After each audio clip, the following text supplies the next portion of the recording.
Zacks rank buys, stocks with a short-term buy or strong buy recommendation. Now, here are more Zacks rank buys.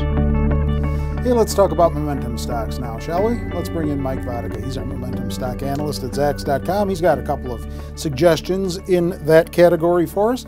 China Petroleum and Chemical Corporation is one of them. SNP is the ticker symbol.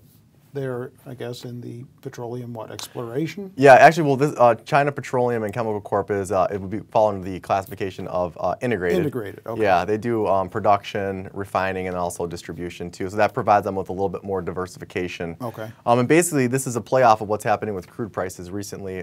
Crude kind of took off in early March when the whole the equity rally took off here globally. Yep. And since then, it's traded, it's actually right now, it's trading above the $60 level. That's a pretty big deal. Mm-hmm. And that's translated into some pretty nice profits for the energy companies again, which is what we saw happening last year.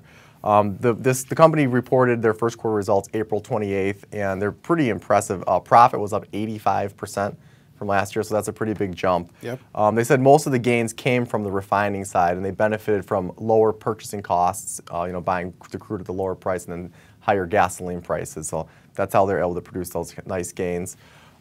Since then, analysts have bumped up their earnings estimates a little bit. The next year estimate's at $8.89. That's a 63% earnings growth projection, so that's a pretty big deal.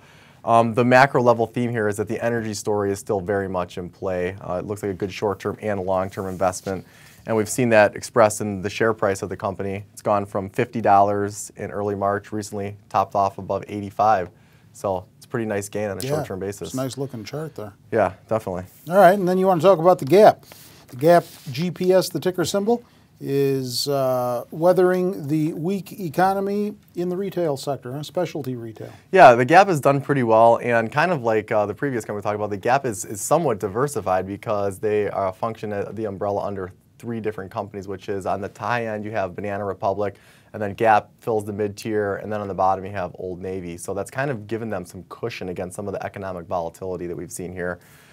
They recently reported first quarter results. Now, it wasn't a blowout quarter. Their sales were down a little bit last year, but they're only down 8%, which is fairly solid.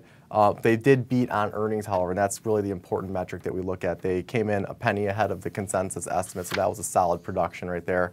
Again, same story as before. Estimates are on the rise.